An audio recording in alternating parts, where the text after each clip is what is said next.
We don't have to stay here. We could go wherever we want. No, we can't. This is our home. Are you sure? Oh, don't worry, darling. I have everything under control.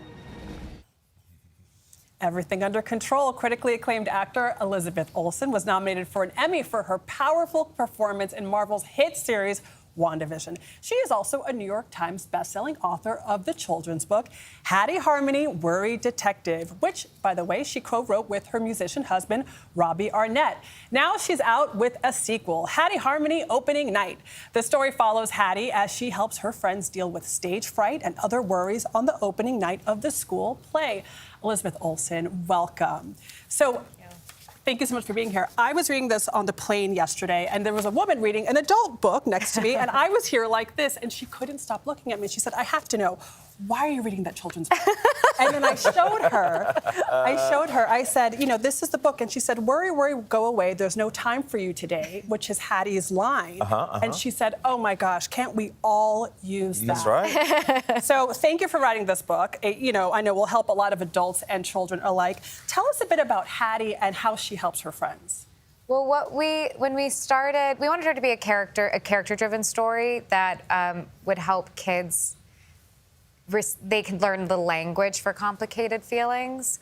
And so Hattie basically spends time with her friends. They come to her with their worries. Hattie has her own, and she has a tool belt. She's a detective, and she usually has a tool or a tool that is in her belt or a tool that she already has, and gives kids tools to manage worries and anxieties and complicated feelings that they're discovering for the first time.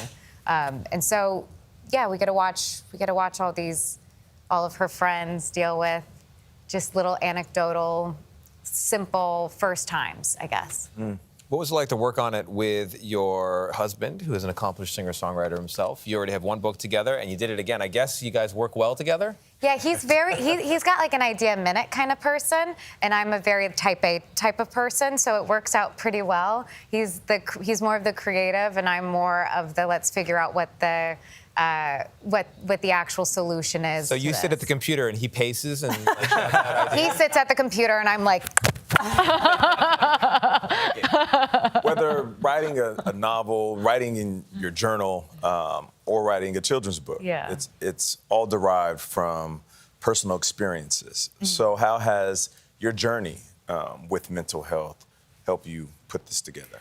I think it's been everything for me. As I wasn't an anxious kid, maybe I was, but as far as I am aware, I wasn't until I became an anxious adult who had my own journey with that. And so there are tools. Where did that come from as an adult? I don't know. I didn't know if it came from an actual vertigo experience that caused my brain to spiral, and then that became its own habit. And so there was an interruption that I had to make with myself and my own thought patterns. But also when I was at NYU, all my science courses came from a child-adolescent behavioral development minor. And so there's already kind of this baseline that I was very curious about children's behavioral patterns. And so there's a bit of that and a bit of personal. I love being an academic, and I wish I could kind of live in school. And so there's a bit of that in my own experiences that came through in this. Speaking of experiences, let's talk about some of your performances. Love and Death, which is an incredible miniseries. You play Kenny Montgomery. You're being talked about as a possible Emmy nominee for this. It's based on this very true story of a woman who commits a brutal act of violence. And what I'm intrigued about when you talk about your experiences is how you put yourself in the place of this very real person and get to the point. Complex. That's the point. We don't know what life experiences Kenny Montgomery had that led her to this point. Do you explore that as you begin to think about how to play the character?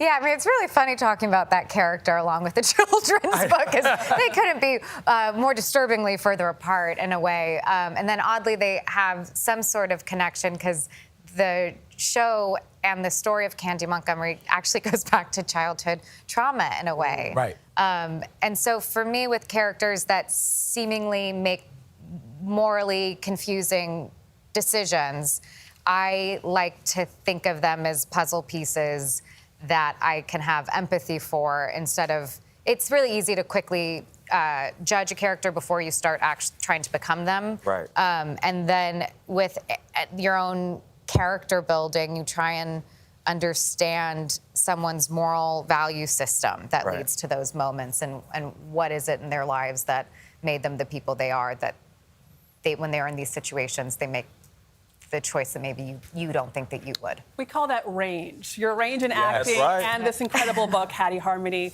Thank And you. can I just tell Kevin Feige to please bring Scarlet Witch back in any capacity? Right. Shameless right. I mean, everybody, bring the Scarlet Witch back, please. And your list of accomplishments, you're apparently everyone's agent as well, telling them when they negotiate with Marvel movies, I just should give really- them one. Right. I feel Then you you. have more control over the next one. Yeah, I have no business making those statements. I love it. I love it. That's our favorite kind of statement. Elizabeth Olsen, thank you so much.